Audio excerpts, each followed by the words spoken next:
Hello, everyone. This is Kishore Dharmarajan here, and so happy that I have a great guest today with you. So, Aditya, he's here from Bangalore, and he has a lot of great information to share with you. So, I will let Aditya to introduce himself.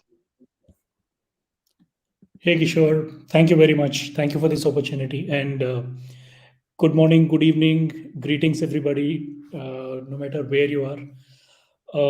So, to put it briefly, I'm by education I'm a chartered accountant. I've worked in different organizations for over 19 years, and for the last few years, I'm working as a coach and a consultant, freelancing on my own, enjoying my life one day at a time. So that's briefly about me. Based in Bangalore, but originally from Hyderabad. Great. So, that's a wonderful introduction. So, you seem to have specialized in emotional intelligence. So, can you briefly explain what is emotional intelligence and why is it so important in today's world? Yeah. So before that, I would probably take a minute to talk about how I got introduced to it, because a lot of times when I tell people that I'm a chartered accountant and I'm specialized in emotional intelligence, people look at me like, "What's wrong with this guy?" So, uh, so one of my mentors has introduced me to emotional intelligence when I was speaking to him and telling him that I wanted to improve my leadership capabilities. So that is when I felt that this is such a powerful thing, yet untouched by a lot of leaders. So that's where I got introduced to emotional intelligence, and that's the start of my coaching journey. So now coming to your point, before talking about how emotional intelligence helps, emotional intelligence basically is our ability to identify the emotions, to process them, and channelize them. Basically, and I'm saying about identifying, it's not just in us per se, but in the people around us as well. So that's the reason why people who are emotionally intelligent come across as fairly calm and composed individuals, and most of the decisions they take tend to go right, because their intuition levels are reasonably high, given the fact that their listening skills are good and their empathy is pretty good. So that's how it works brilliantly, not just in our personal spheres, but also in our professional spheres. Great. And I'm sure with all the stress that people are facing in these days, as well as all the pressures created by the pandemic and all of that, the importance of emotional intelligence has gone up. Yeah. So, would you like to put that into context? Yeah. So that's a great question, Kishore. In fact, since the start of pandemic, I've done multiple webinars, not just on emotional intelligence per se, but on emotional balance as a whole, as to how do we balance our emotions. So one of the biggest myth that people have is that emotionally intelligent people don't express their emotions, whereas that's anything but, I mean, that's far from the truth. Emotionally intelligent people are very good at, one, identifying their emotions, and two, appropriately articulating them. A lot of times this is where we as human beings falter. If, let's say, for example, I am angry with somebody, there are two or three things that I usually do. One is I keep it to myself. As a result of that, that anger keeps forming layers after layers after layers, and it impacts our health, because every emotion that we go through has an impact on the body in some form or the other. Now, either I keep it to myself, or the second thing that I tend to do is I express it. But I express it in a very incorrect way. Most of the times when we express these negative emotions, we tend to get personal.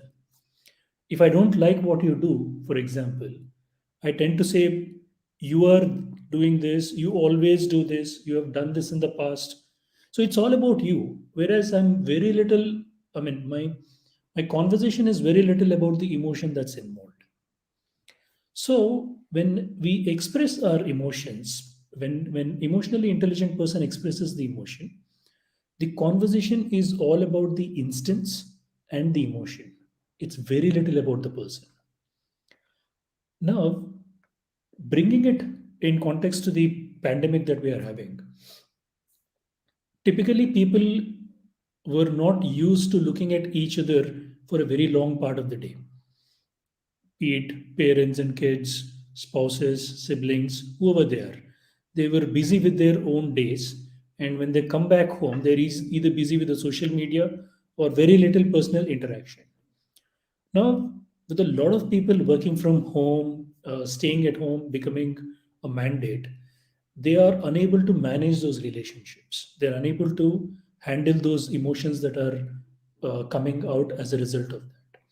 And this is where this has become such a big issue.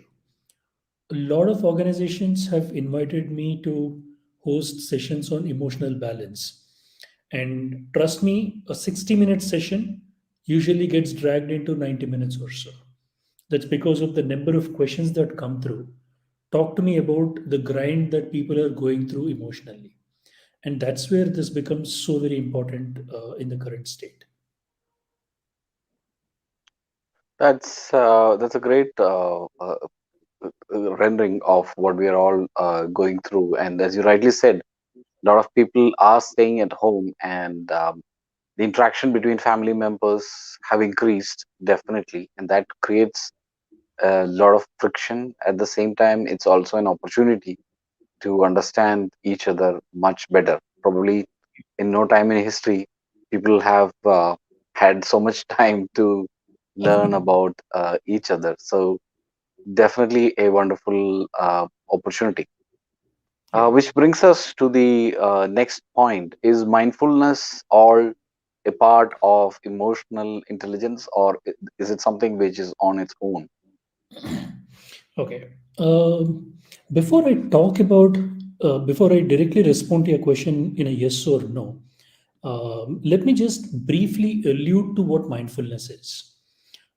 This is more a recent. There is a lot of research happening in the recent past on mindfulness, and mindfulness is all about paying attention to what is happening in the present moment. Now, this attention that we pay towards, it could be in the body, what is happening with our body, what's happening with our mind, and also what's happening in the environment all around us. And the way we are paying attention, it's not to judge what is happening, but it is out of curiosity or kindness.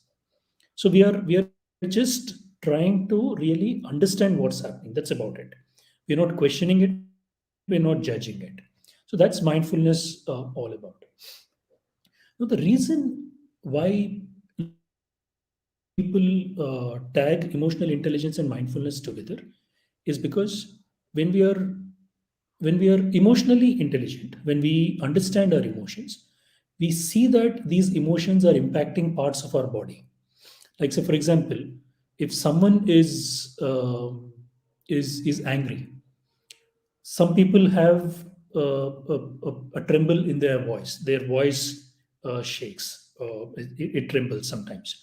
Sometimes their heartbeat increases, or there is. I mean, their ears get heated up, basically, become warm and all that stuff. So every human being reacts in different ways for different emotions.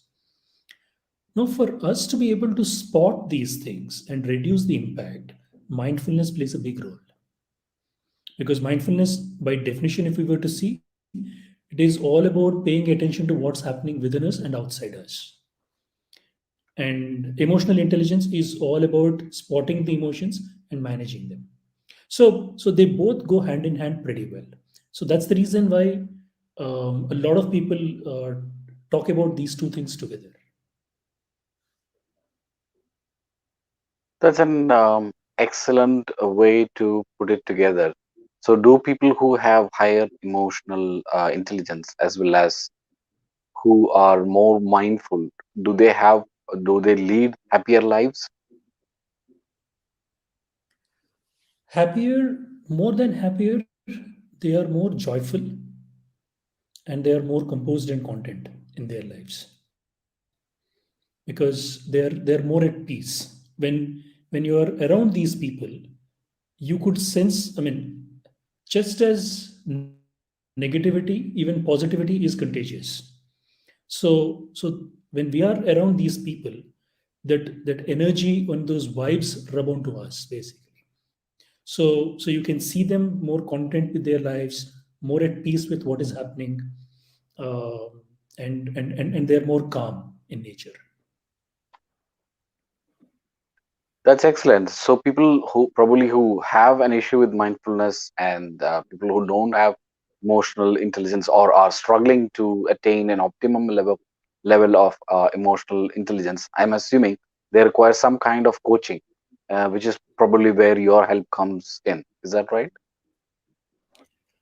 Yeah. So while that is true, for coaching, one also needs to be open to accept that yeah they have this challenge, and they are willing to get coached by somebody.